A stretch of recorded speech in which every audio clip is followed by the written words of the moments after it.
Hello? Rescue hooks to rescue, Mayday! Get ahead, West. Fast Mayday, what's your location? Get the panel out of here, hurry up! We need radio silence, I need water in that 2.5-inch line. 48 inch water in a 2.5-inch line. To the rope, to the rope. 35 in the rear, 35 in the rear. Welcome to the Emergency Traffic Podcast.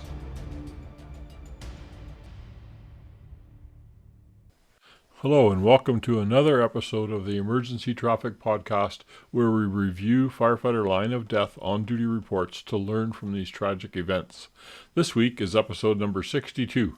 I'm joined by Doug and Dirk, and after a preamble about volunteer fire service staffing shortages, new lithium-ion battery training from FSRI, hardening of buildings from wildfire in California, and other subjects, we will review a high-rise fire in 1998 that killed 3 firefighters in New York and was a groundswell moment in modern firefighting science.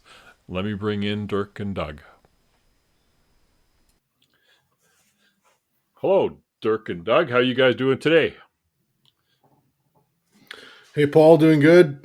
Having the day off for once, which is nice. The weather's warmed up for December in Alberta. Above zero is always nice, or above 32, depending where you're listening from. Yeah, it's really nice today. Yeah, I thought you were off for a month or something, but you did a whole bunch of shifts, right? Yeah, I'm never off for anything. I had 16 shifts of vacation and worked 14 extra shifts while I was on my 16 shifts of vacation. Money. Vacation. Yeah. The tax man's going to like you. Yeah, well, he only gets a third of it, so at least I get to keep 2/3. And Dirk, how are you? I'm doing well. I'm working my regular shifts. I still make more money than Doug. Oh, ouch. Just throwing that in. It's been a long time. We've missed you here. We haven't had you on the podcast for a Yeah, while. Maybe we should compare once the back pay comes. Oh, yeah, we're waiting for that one for a while now, too. Yeah, 6 years without the contract kind of hurts. Other than that, no, I'm doing well. Unlike Doug, I don't like the warm weather. This thaw and freeze. Minus 10, whatever that is in Fahrenheit, like 10. Minus 10 for me, it's perfect. Like, if that could be the daytime and the low temperature overnight for the whole winter, I'd be fine. It's perfect. But this, yeah, it's nice when you sit in the sun, though. It's very enjoyable. It gets a bit messy and icy sometimes. Yeah, when it's thawing and warming and whatever. Yeah, when you're the downtown rescue company going to burst pipe after burst pipe after burst pipe. Yeah, it's not fun. Good thing we don't have squeakies yet.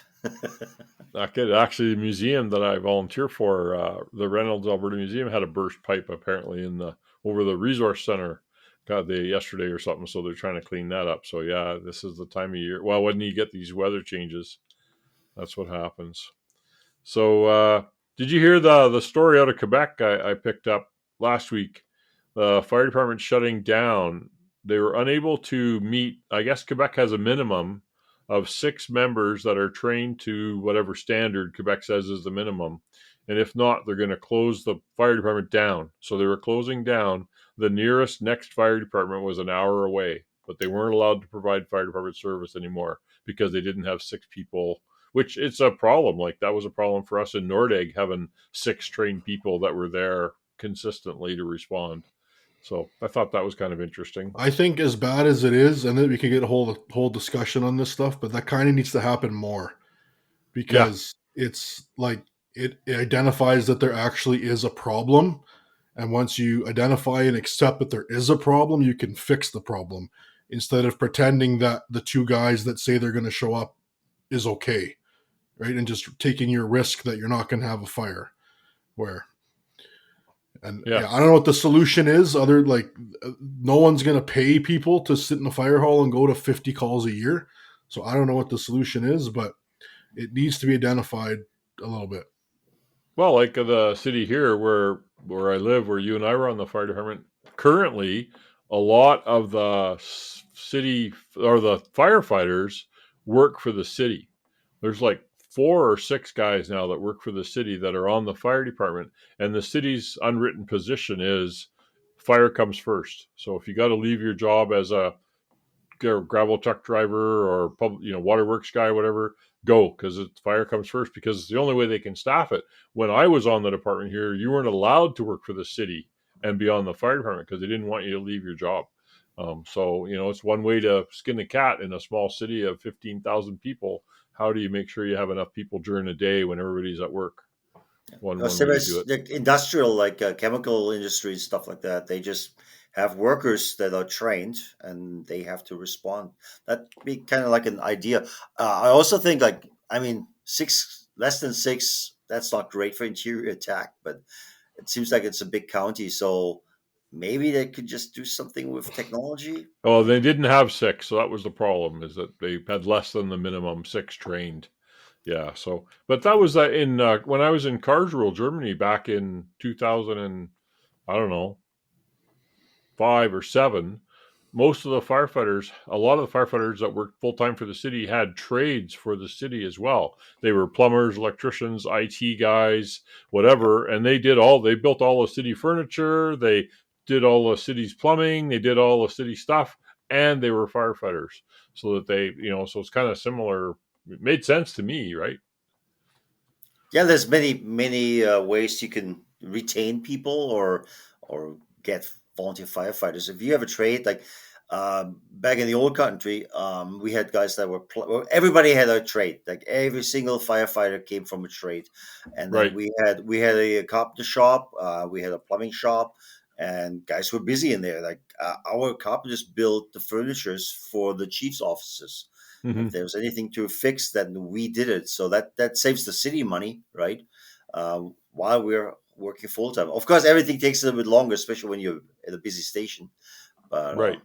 that was just one way to justify having all the people there, because they were doing Right. How other do I stuff. justify the staffing and yet also, Yeah, cover provide the staffing, yeah. right? That's what I mean. Some small cities. I remember Red Deer when they first got paramedics back, 60,000 people, and they needed the ambulance service to be able to staff enough stations. They needed that revenue from the ambulance service and the medics in the station so that they could provide people on trucks. And you just hope that the calls all didn't happen at the same time. Well, yeah, before AHS took over and mandated Yeah. 24/7 ambulance availability, they Right. cross-staffed everything, right? And Yeah. they had a station with an engine and an ambulance and 4 guys, and whichever one Right. got the call, they took, and they just, like you said, rolled the dice that they didn't need both at the same time. Yeah, yeah. But So it's just anyway, staffing's a big problem. That falls into that report, which maybe we'll do something on. We just got a I was report just that going to say that. Yeah, Canadian fire chiefs lobbying the federal government for a fire administration in Canada and funding for municipalities to replace equipment and to train people and all that kind of stuff, because the fire service, they had some stats in that report. What, half the fire department said that they had apparatus over 15 years old, and half had fire hose that was over 20 years old, and yeah, we just can't do it's getting so hard to do. I don't want to die especially on this one. especially when we use volunteer firefighters to fight wildland urban interface and wildland fires. That Right. there has to be support from the federal, provincial level to buy the equipment, but also train them properly. Because these people, I mean, I really admire most of the volunteers that respond to these wildland fires, because they're gone for a week and Yeah. they have a job to go to, right? So it's tough, and I think in communities where volunteerism is still big, the companies support it. But if the companies are not supporting the workers that are volunteering, that's when you start losing people, right? And Which is, that's a big deal, right? yeah, we did that episode last year about the problem Yeah, with the Canadian Fire Service, right? So yeah. I see also ULFSRI, who we're going to talk a little bit about in today's episode, actually has provided new lithium ion battery training. And really, it's more of it's not how to respond to lithium ion battery fires, but it's what they are. It's an understanding of how they work, the different types, and the risks that can occur. So I took that online here last week. I don't know, 6 hours or something, but it was a good course. So ULFSRI free lithium ion battery training. Also, NFPA has a free online course about anything electric vehicles, all Mhm. kinds of different, not just electrical, but hydrogen and all the combinations thereof. So that's actually really good training. Yes. That Yeah, I that took we that a we couple of actually had years to ago. take that. Yeah, yeah. Good. I see California Office of Emergency Services. I learned this last week. They're actually providing money. Cal Fire and Office of Emergency Services is providing money or grants to homeowners to harden their homes from wildland fire. So, really applicable. It just happened. This was just in San Diego, but they're actually, so if you own a house and it's in a wildland urban interface area, they're going to help you with some funding to replace your deck or replace your fence or move combustibles or change your siding, change your roofing to harden it so it's more fire resistant. The study just came out a few weeks ago about the fire in West Kelowna 2023 here in Canada, where the report looked at houses that were fire smart, if you will. They were built to withstand a bit of fire from the wildland, and houses that weren't fire smart, and most of the losses were the houses that weren't fire smart. The fire smarted houses with trees cut down around there, no combustibles within 10 feet, all this kind of stuff, no wood under the deck, etc. Those houses actually survived quite well. And Well, look so at it's in, Denis. Denis had the same experience, right? yeah, He with kept his own his home. house Yeah, fire smart, and it survived the blaze. exactly. So So it's interesting to see the Office of Emergency Services in California actually providing funding to people, just like if you lived in a flood prone area, building a dike or something like that around your home. Well, same thing is they're going to protect the home. So I thought that was really good. maybe there should be the next step from please, pretty please, would you please fire smart in your home to, you know what, if you don't fire smart in your home, your tax is going to go up. Something Yeah, like that. well, Like some of there the has to be some insurers, a incentive. bunch of insurers, 3 or 4 of the main insurers have pulled out actually in California from wildland urban interface. You can't buy insurance for your place anymore if you're in a high risk area. So the hammer's coming down. It's the other way though, unfortunately. Speaking of what we talked about before, Chicago Fleet, a survey came out. 63% of the fire engines in Chicago and 33% of the ladders, 20% of the platforms are all over 15 years old. So many cities are really suffering from old, aging fleets and not being able to. That came up after that wheel came off that one truck. A wheel came off going down the road and hit 2 SUVs and injured one person. And so I saw that online. So it's happening across North America. If you haven't updated your fleet on a regular basis, which is hard for every department, but if you haven't done that, and just like the article said here in the Epic Journal, Mm-hmm. um, fire trucks went from 1 million to $2.3 million. That's for one truck. That's insane, right? So It is. now, if you have a life expectancy of 15 years, and you can't keep those things on the road anymore, then you're looking at a big cost factor, right? No, and it's not just the cost. The cost doubled, but the delivery time tripled. That Yeah, that they're too, yeah. talking three Used years to get a used to be a Years, truck. year yeah, to get a truck, right? Now yeah, it's 3 years to get a years. truck.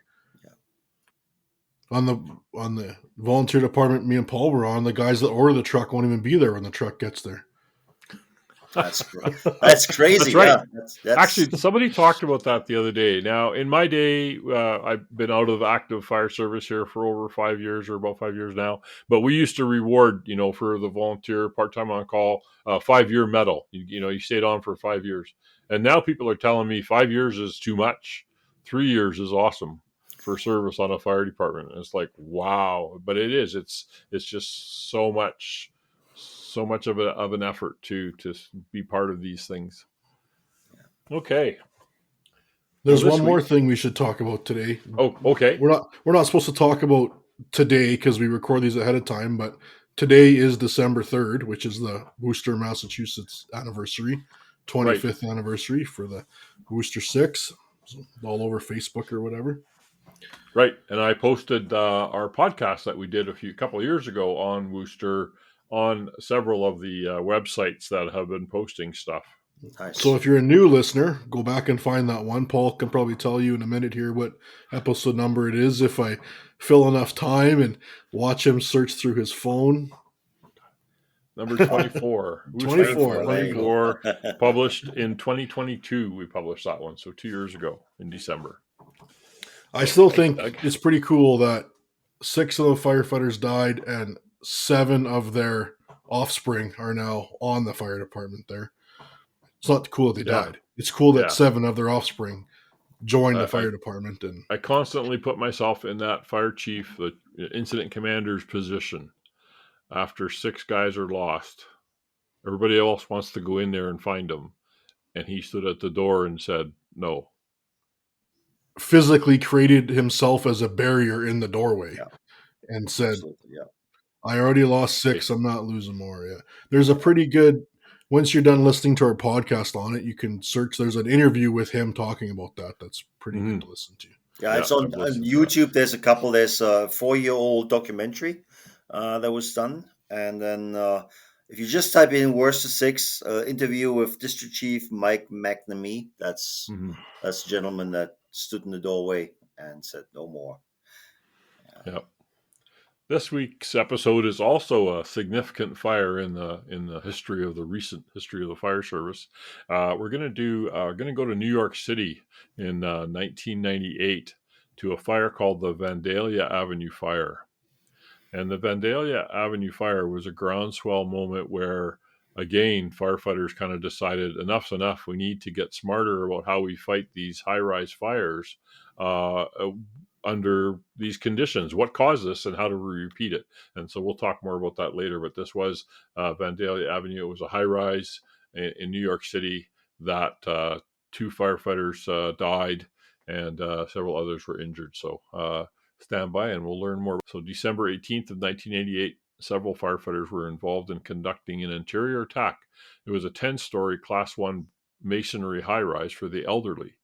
3 firefighters died on the 10th floor. They were trying to locate the fire. They were subjected to extreme radiant heat from a flashover in the hallway in the vicinity of the fire apartment. So as Paul said, we're talking about New York City and the FDNY. So the fire department involved in the incident serves a population of about 8 million. We all know, like, that's a taxpayer population of 8 million, but a daytime population of a lot more than that, all the commuters in the area. Geographic area of 306 square miles. They have 230 firehouses, about 15,000 employees, 11,000 are firefighters and officers, 3,000 are emergency medical service personnel, 1,000 civilians. They provide all new firefighters with a 13-week basic training at their fire academy at The Rock, which meets or exceeds NFPA 1001 level 1 and 2. And after graduating, this is all from 1998 from 98, information, right? Some of those numbers are not true now, but the report's pretty brief too because it's an older NIOSH report, so they don't go into the detail that we find in the more recent ones here. After graduating, is it the biggest apartment in North America? I think so, right? Yeah, it's the 2nd or 3rd biggest in the world, I think. Okay, cool. Tokyo, I think London's up there, and FDNY, yeah. Right. I think it goes Tokyo and then FDNY.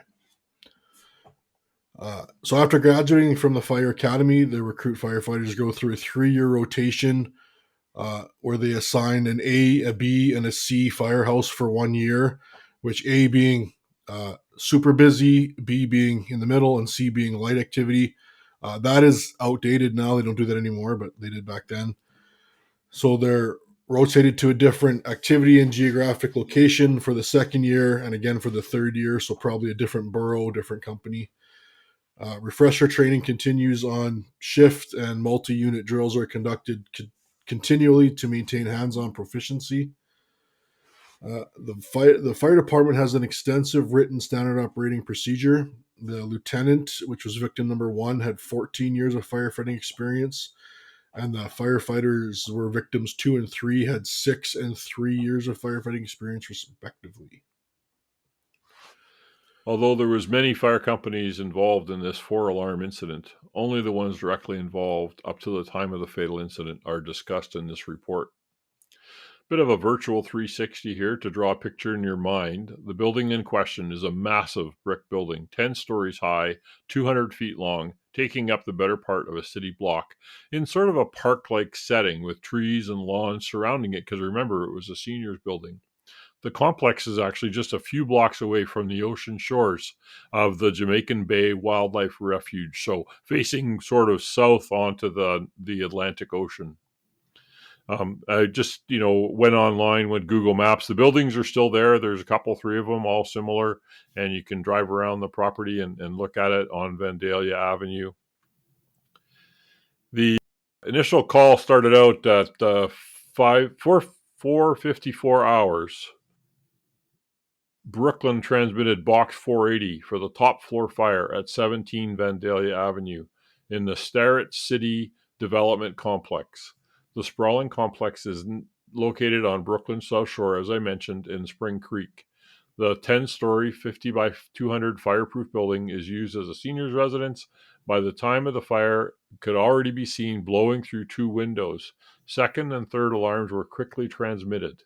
There's an interesting note here. This apartment building is owned and inspected by the City Housing Authority, has sprinklers in the hallways, basement, and the lobby, and the yearly inspections conducted by the city indicate the system to be operative. The valves to the upper floors were concealed in the ceiling of the first floor hallway and had been shut off. So I'm not sure how they can say it was operative when it was shut off. So Yeah, the system was operative, but those areas didn't work, I guess. didn't work, yeah. Yeah, so the Starrett City complex is a massive complex in New York City. I've heard of when there's power outages, they need a second alarm response there just to do all the elevator rescues. That's how big the buildings are and how many there are. So that's unheard of for the rest of us to have a second alarm for elevator rescues, not for a fire. But yeah, they I drove around. I drove around virtually on that, Street View Google Maps, and there's like at least 6 buildings, all, across the street from each other, all similar brick 10-story buildings. And like something to consider too, I don't know if it affected this fire, but just in general, the fact that it's on a shore towards the ocean means all the second, third, fourth, all the incoming companies are coming from farther and farther away in one direction, as opposed to like circumferentially shrinking down on whatever from every direction, I guess. Yeah, access is restricted. Terrible way of saying that, but it's more linear than in a circle coming to the fire. I don't know big words, so I have to use lots of words. it's like knots. Hey, it's like knots. Hey, Dirk, you don't know knots, tie lots. Tie lots. Yeah. You don't know words, just say a lot of them. The investigation. So December 18th, 1998 at 0454 hours, a call came into Central Dispatch, which isn't a thing in New York, but anyways, when it came into the Brooklyn Communications Center from a resident in apartment 10G or Golf in a 10-story high-rise apartment building, stating she smelled smoke and observed fire in the apartment across the hall.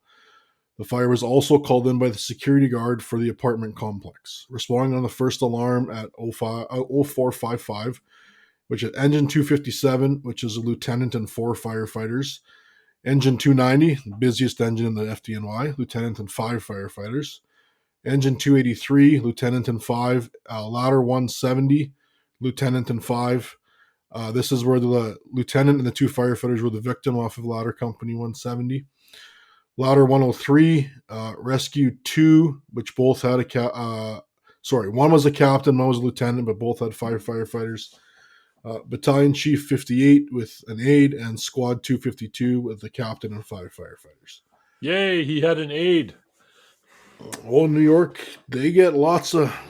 Good. I think nowadays, side topic here, but their division chiefs have 2 aides. I think there's 3 of them in the car. How many podcasts have we done where the recommendation is chief needs aides? And if you watch, there's lots of videos now on YouTube about New York fires and videos of their command post. And there's lots of chiefs and lots of firefighters doing lots of work. But the chief that's in command gets to just stand there and watch the fire and be command. So it's kind of a nice thing to see.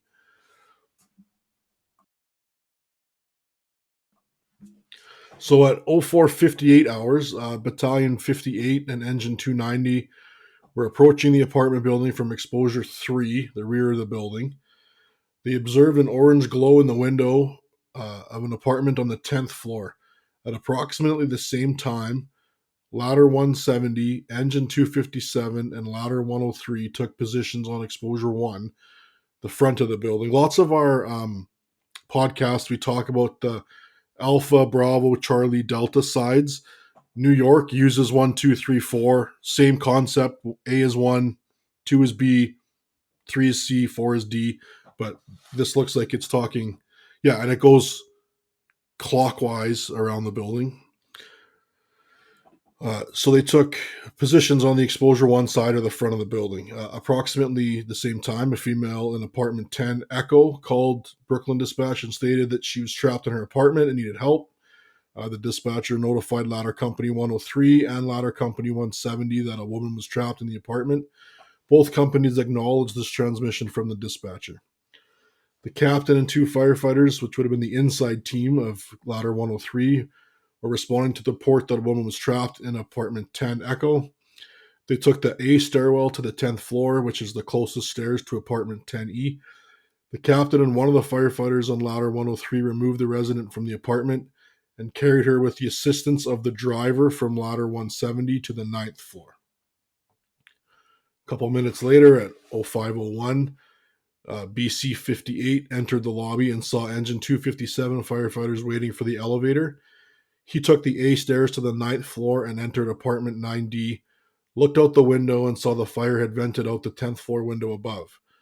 During this time, Engine 257 crew had taken the elevator to the 9th floor, proceeded down the hallway, and took the A stairs to the 10th floor, whereby they attempted to hook up their 2.5-inch line to the standpipe on the 10th floor stairwell landing. However, the firefighters were having trouble hooking up the line because of the insulation on the standpipe. Lieutenant on Engine 257 opened the door to the 10th floor hallway, and intense heat forced the firefighters at the standpipe to abandon further hookup efforts at this standpipe. A minute later, the driver of Ladder 170 entered the lobby, took the A stairs to the 10th floor where he met the roofman from Ladder 103. They descended down the stairs to the 9th floor and crossed over to the B stairwell. Went up the B stairs to open the roof access door. The roofman on Ladder 103 decided to try the roof access from the B stairwell.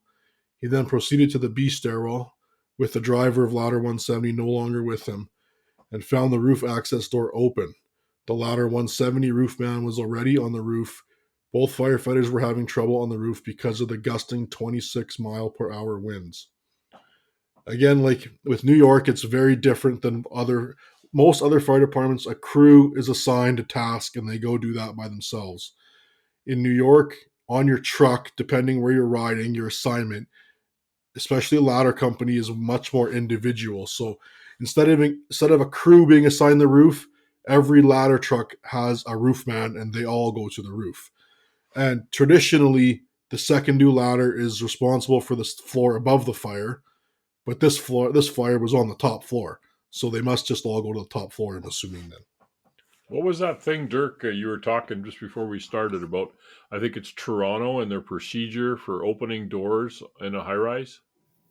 Yeah, I think we will get to this here, but because of the wind-driven nature of this fire, and the reason why all this happened and cost 3 firefighters' lives, is when you open up the opposite side apartment, you will create this wind-driven fire event on that floor through the hallway into the apartment that opened up. So Toronto developed I'm not sure if it's just Toronto. I know Toronto works really closely with New York, so they probably have changed their procedures a little bit too. But you're not searching any apartments that are on the Downwind. downwind side. So you don't create that. And door control is also a big thing for Toronto, and I know for New York as well now that they have a door control guy to yeah to Yeah. possibly close the door to prevent So that con- wind driven. Yeah, controlling the flow path basically is what they exactly. figured out, that Yeah, after these fires, when yeah. ULFSRI and everybody did studies, controlling the flow path is really critical. But you mentioned one thing that Toronto was doing was anytime they're opening a door where there could be a problem, they put a hasty sling or a piece of Yeah, webbing on the handle yeah, so they can pull on that door if they need to try exactly. to pull it back closed. Yeah, So I think that's it, without actually getting into the blowtorch fire area where you might get injured, although the yeah. webbing might melt, but hopefully you can get it pulled in time. Yeah, they're also flowing water. So you will have a Right. charged 2.5 line with a smoothbore nozzle. And basically, as soon as the door is unlocked or you forced it, you control that door with the hasty, and you're opening the door with the hose stream. So you're basically pushing the hose stream against the door. It will open up, and whoever is controlling that hasty will just slowly let go. So you get water into that apartment. And yeah, With if it's so without bad, letting the air in. without letting the air in and letting the air out if it's a wind driven event, Right, right. right? So that's how Cool. they do it. So it's pretty cool. Yeah. All right. Doug. So during the same time period, the lieutenant and 2 firefighters, which was the victims from ladder 170, entered the lobby with the lieutenant, nozzleman, and control man from engine 290. They took the elevator to the 9th floor. 2 firefighters from engine 290 took the B stairway to the 9th floor, where they met their lieutenant and the victims. The victims, along with the lieutenant from engine 290, took the B stairs to the 10th floor, whereby they entered the hallway on the 10th floor and observed only a light haze and no fire. The 4 firefighters from engine 290 remained on the 9th floor, B-side landing, where they flaked out 3 50-foot lengths of 2.5-inch hose lines in preparation for hooking up on the 9th floor standpipe outlet. At 05:03 hours, the lieutenant from engine 290 radioed the driver, or the chauffeur, as they say, of engine 290 from the 10th floor B-side hallway, which would be the 10th floor, like B stairway hallway, I'm assuming, and asked where is the fire. The driver radioed back, the fire is in the rear toward exposure 4.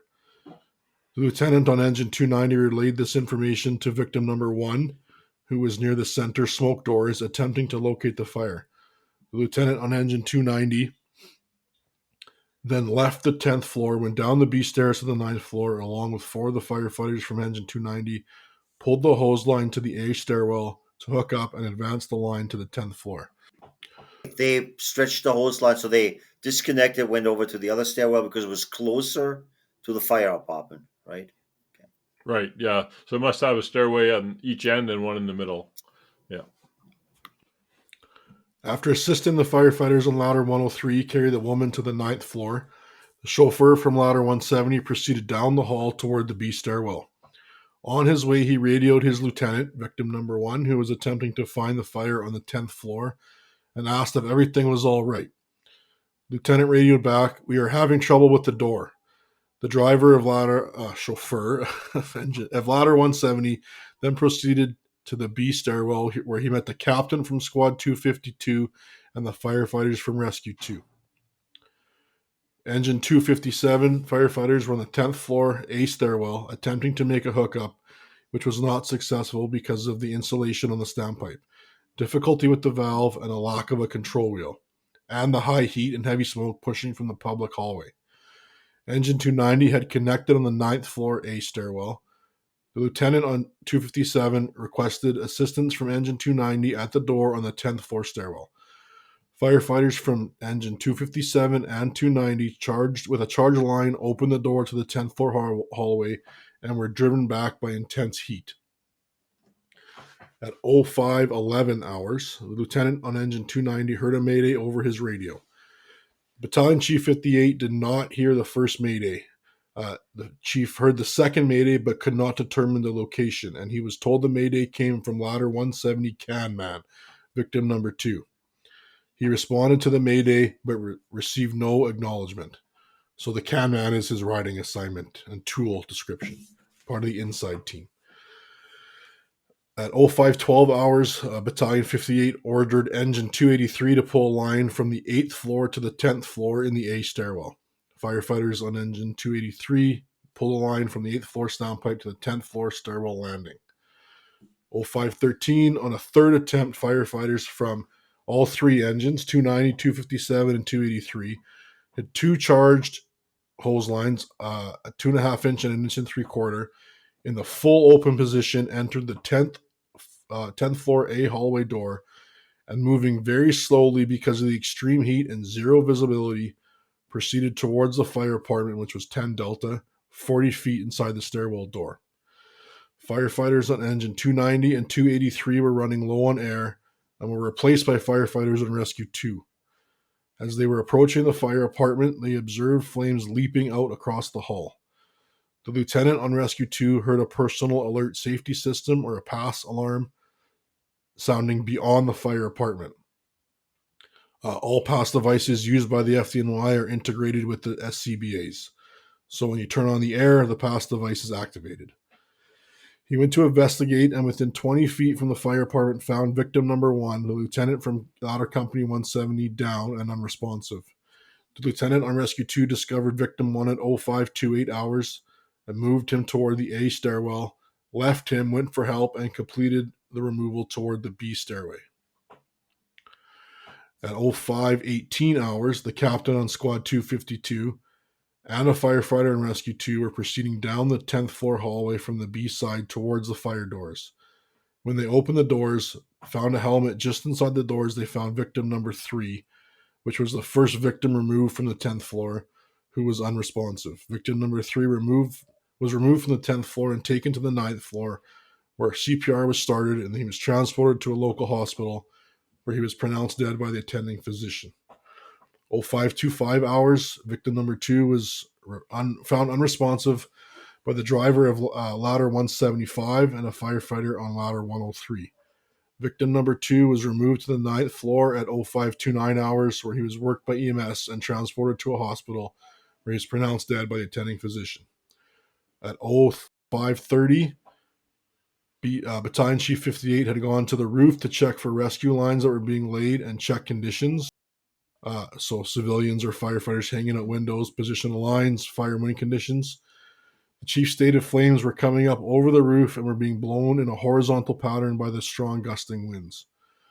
Victim number 1 was the last to be removed from the 10th floor. He was taken to the 9th floor, worked by EMS, transported to a hospital, pronounced dead by the attending physician.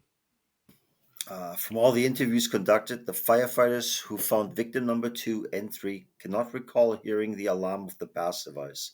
The pass alarm was heard on victim number 1, the lieutenant on ladder 170.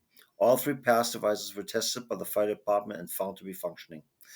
Events prior to arrival that affected the flow path, from the video that we posted as well, the fire department occupant left the door open. An apartment down the hallway heard the noises in the hallway and the firefighters.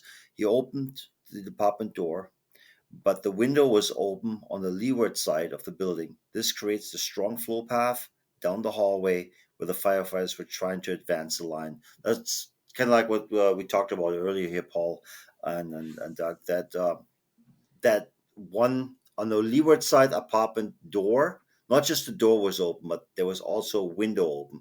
So as soon as the firefighters forced that door open to the fire apartment, it created this flow path, and they were right in that flow path. And I'm guessing, I think they said they had trouble with the door. That was probably because of the pressure. It's an inward swinging door. The wind's coming from the outside, pushing it in, and so they had trouble opening it. And once it was open, they were basically in the blowtorch.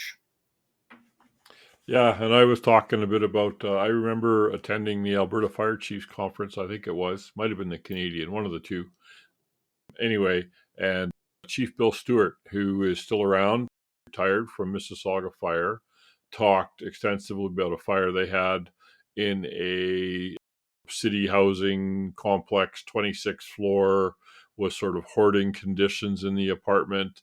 They got called to this fire, and they could not enter the apartment. No matter what they tried, they couldn't enter the apartment because the wind was pushing through the apartment. The door was open and the hallway was untenable.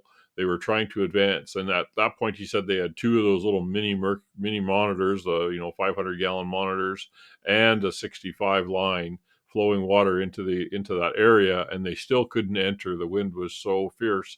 They actually ended up breaching a wall in a neighboring apartment into the fire apartment to get some water into that space and extinguish some of the fire before it got driven down the hallway. We'll have to try to get them. It'd be a good talk. I remember it made an impression on me when I listened to the presentation at one of the conferences. And so, yeah, and that's, if you watch the videos, which there's videos that ULSFRI did, it's called Examining Firefighting Tactics Under Wind-Driven Conditions. And I mean, that hallway was a blowtorch. We've seen this in many fires. There was the one we did in Texas, the two firefighters in a house.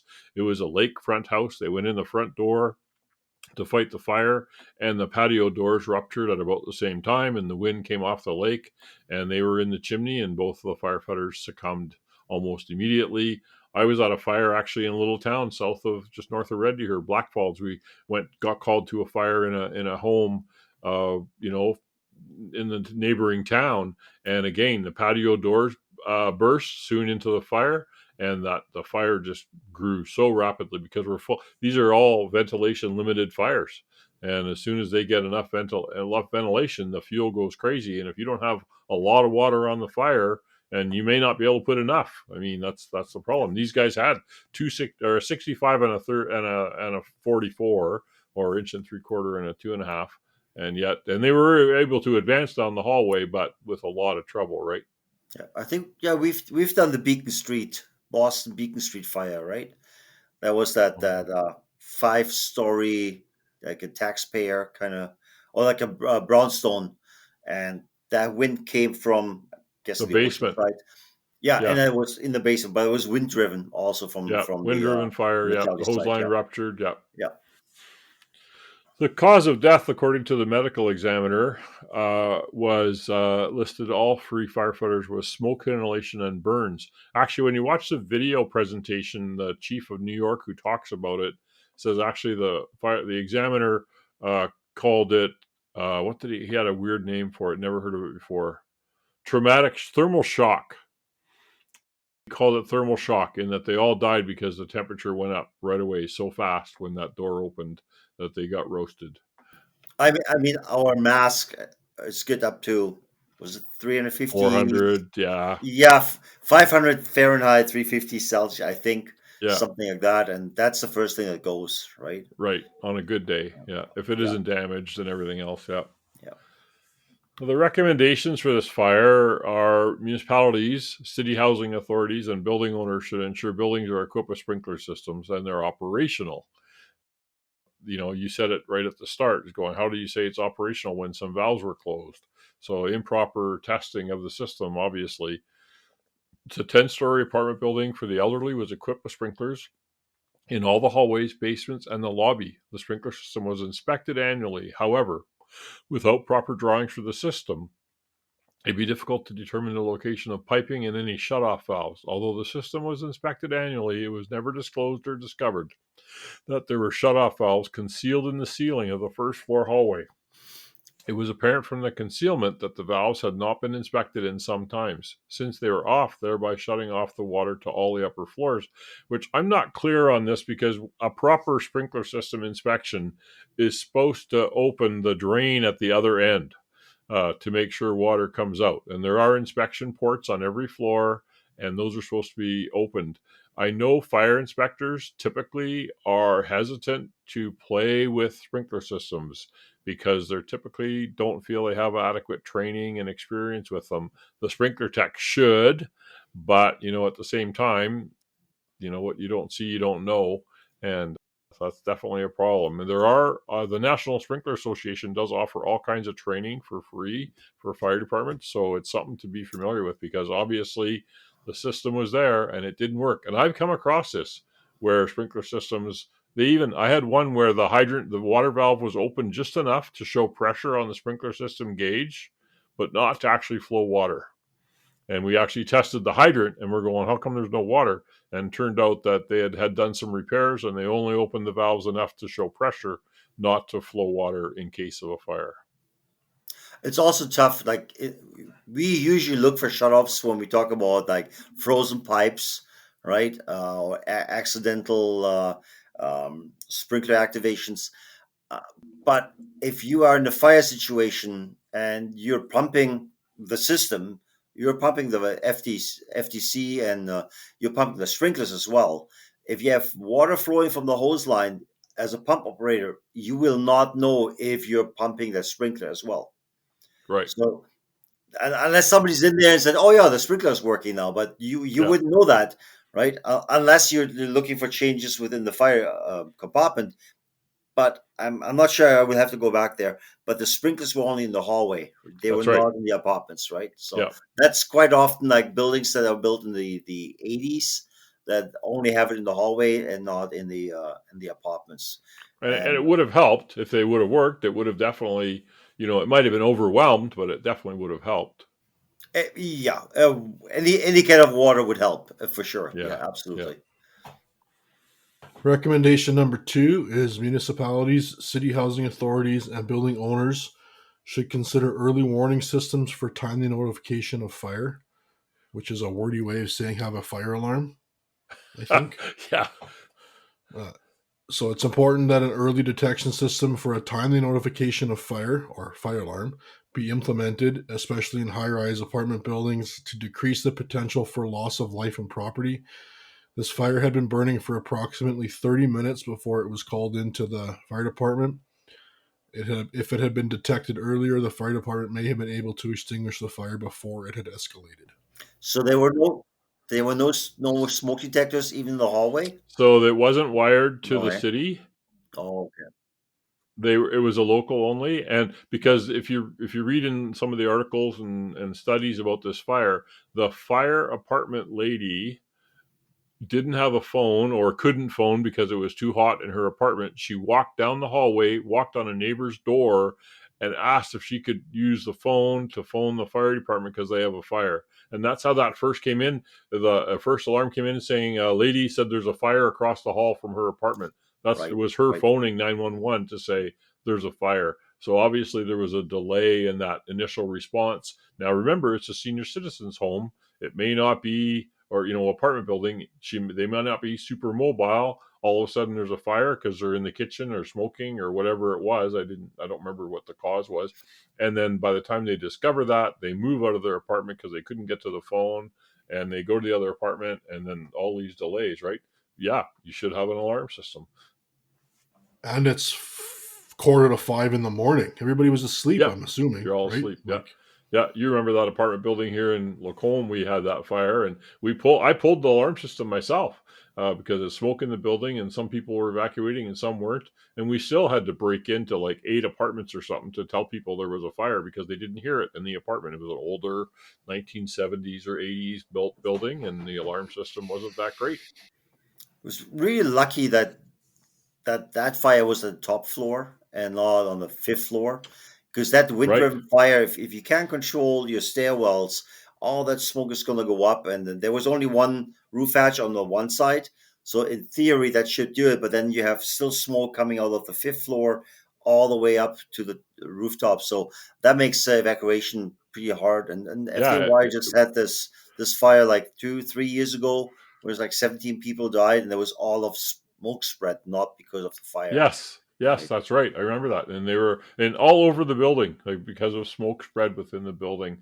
Yeah. and that's the big argument, of course, that we talked about a couple of episodes ago about the up to 6 stories with only one stairway, and smoke spread, and you can't evacuate. The other thing I'd thought of is, a word to any fire inspectors that are listening, or even firefighters, if you're in an apartment building or a multi-story building, a hotel, anything, look at those little details for the sprinkler system and the standpipes. Can I actually get that cap off? Is the wall in the way? Is the wrench going to fit? Can I open the valve? These little things. They said they on the 10th floor they couldn't hook up because the insulation was in the way and they didn't have a hand wheel to open it. The hand wheel was missing. So these little things that fire inspectors need and firefighters need to pay attention to for sprinkler systems and standpipe systems. The new high rise kits, and again, I'm not super familiar with FDNY. I'm just going by what I think is industry's best practice. But in their high rise kit, they have an extra wheel. They Mm-hmm. have a wrench in there, so they have tools in there. If you encounter these difficulties, you can try to fix it. Right. So the Right. first thing Yeah. is like you stay one floor below. Usually, and I was surprised they took the elevator to the ninth floor because our rule is we go 2 floors below. 2 floors Then you can below. and for me it's like it didn't make sense initially, but there were some calls or incidences where the smoke detector in the floor above went off because of the garbage chute. So the fire was actually not on the 14th floor, but it was on the 13th floor, right? So if you stay 2 floors below, you're kind of avoid running into that problem. And the other thing is if you only have stem pipe, well, in a lot of buildings you only have stem pipe connections in one of the two stairwells. Right. So if I walk to the right and it's the stairwell without, I gotta go up and go across, and I know it's that stairwell with the standpipe. So I can relay this for evacuation purposes, for fire attack purposes. Now I know it's the air A or B stairwell that we're gonna use for fire attack or evacuation. So I think the 2 floors below, it's not too many stairs. Guys are usually pretty fit, so they should be able to walk 2 flights of stairs, and then hook up your high rise kit to the discharge on the floor below. Right? Yeah, Not good on the point. fire And floor. the other thing, like a lot of little cities in North America might not have well built high rise kits because they don't have any high rises, but they've got 4 and 5 story apartment buildings that you don't call high rises, but they still have a standpipe, and you're going to take hose up, and you might use the standpipe connection. So you need a kit for those buildings with some hose and some adapters and a Y and a, like you say, a extra hand wheel in case the hand wheel's been stolen by some teenagers, or a pipe wrench, or Yeah. some tools to do some work with. Usually you like to have a Y with a pressure gauge on it so you can tell what the pressure is at the standpipe. You can tell the pump operator if you want more or less, etc.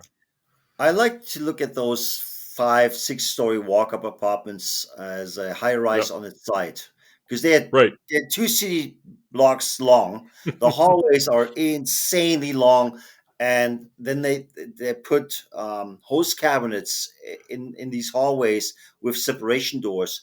So Right.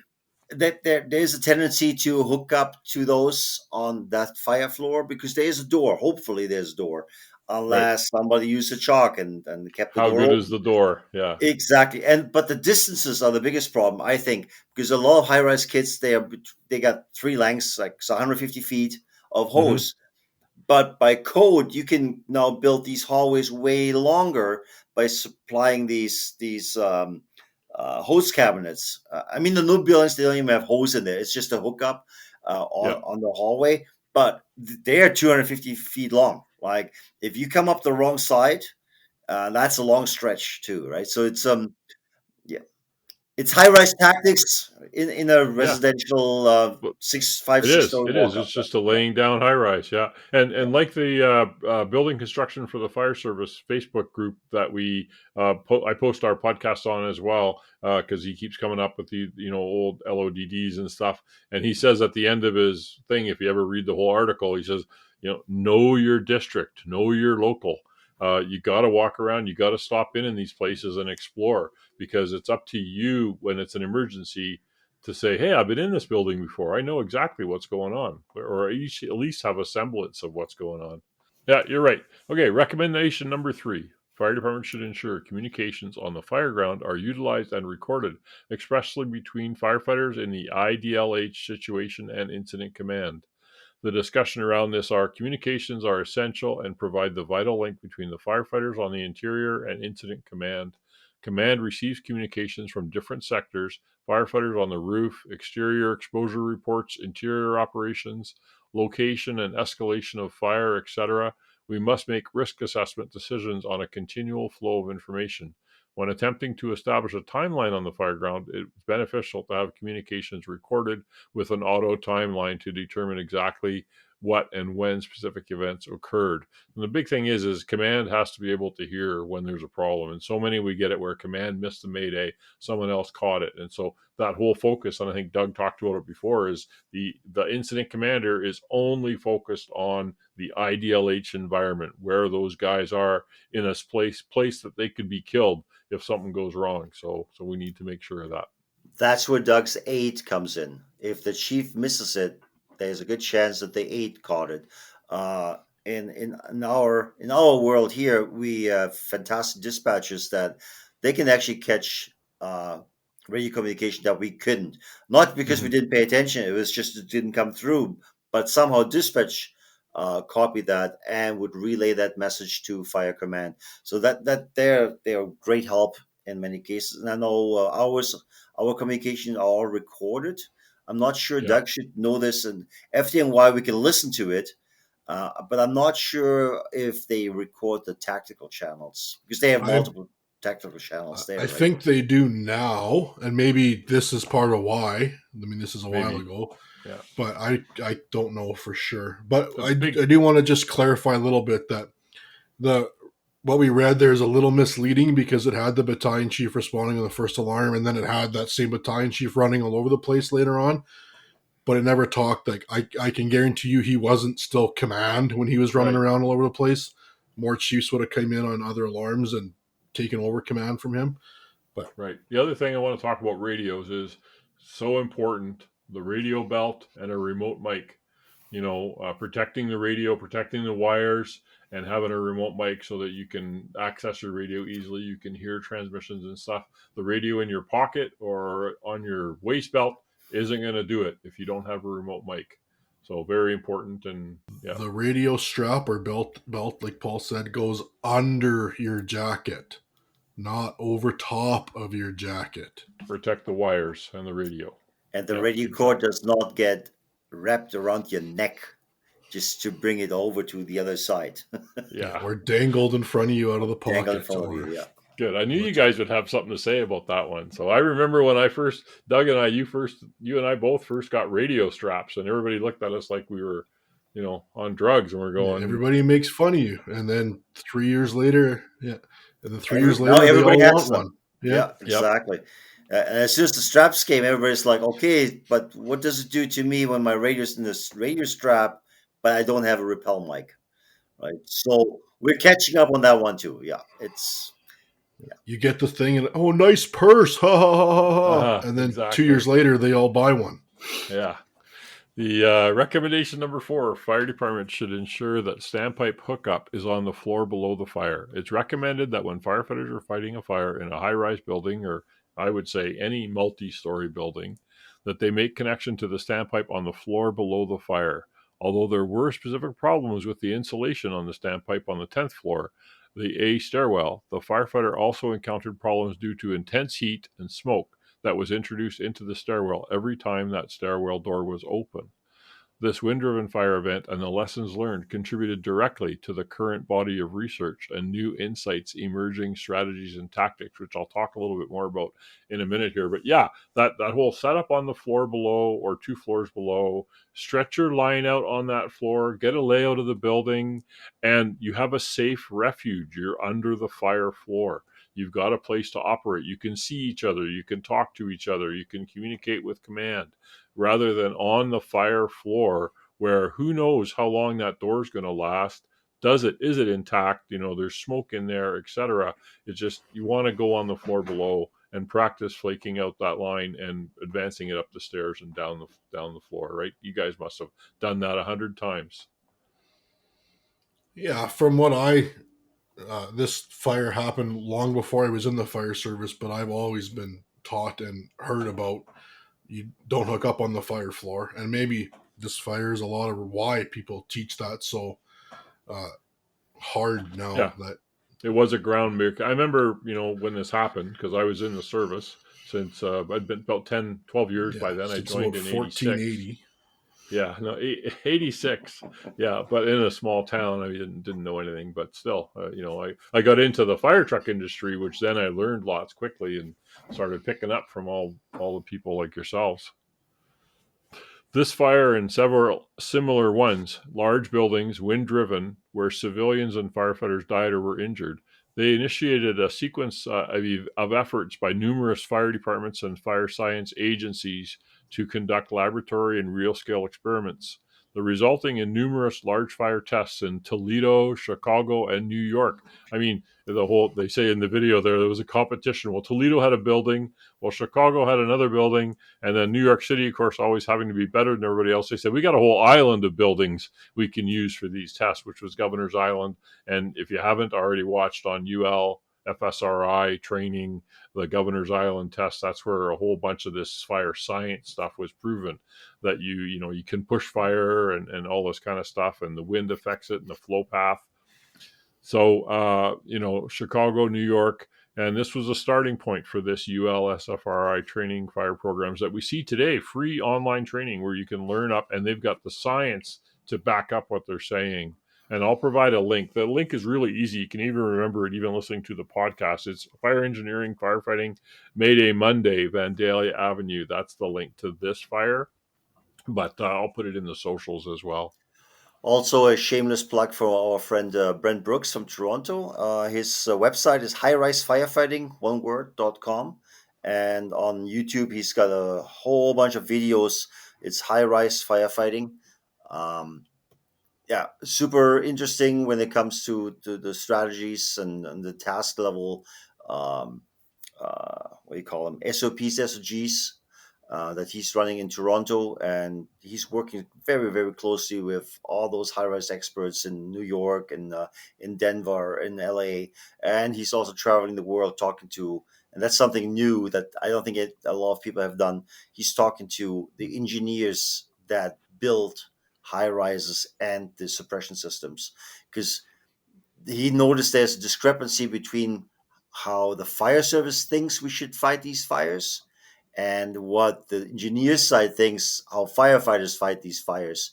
And it was super interesting. So he has a couple good videos on his YouTube channel as well. So if you want to dig into high-rise firefighting, then visit our friend Brent Brooks there.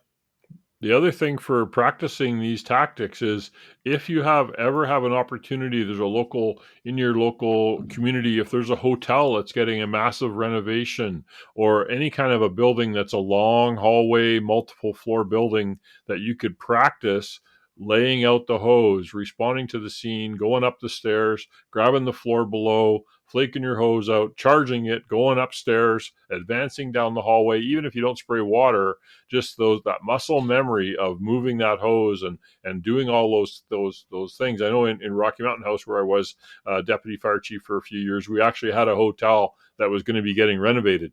And they offered it to us. They said, yeah, just don't spray water, but you can definitely bump the walls and drag hose. And because the carpet's going, it's getting all repainted, the drywall, the whole deal. You can use it. Unfortunately, I couldn't get enough volunteers to come on a Saturday to train because everybody has lives. And even though Paul, the fire nerd, wanted to do more training, people just don't have time to do it. But if you ever get that opportunity, I know a lot of departments have done it, and it really does help because you've done it before under controlled circumstances. I agree. I write that down. Doug agrees. I think it's like you mentioned about the other Facebook group that they post, the building construction one. You got to know your district and know your buildings and know that like you're next to the ocean and it could be wind driven and it's different. And I was just looking on a map here about where this actually is, and like it's kind of, I mean, New York's got a bazillion firehouses, but it's kind of in a one little pocket that no one's really close. Like it's actually not that far from like Fire Island and those kind of places on the coast, right? It's like right the there. Outside, the longer far, like the even on the first alarm, companies would have been coming from a little ways away, so it would have all affected things for sure. Yeah. So Okay, well, thanks everybody for listening to another episode of the Emergency Traffic Podcast. Give us a like, a thumbs up. The podcast is growing. Our followers are listening, and so we hope you enjoy it. And we'll see you at the next one. And as Sergeant Phil Esterhaus on Hill Street Blues used to say, let's be safe out there. See you at the big one. Stay low and go, Dirk. There you go.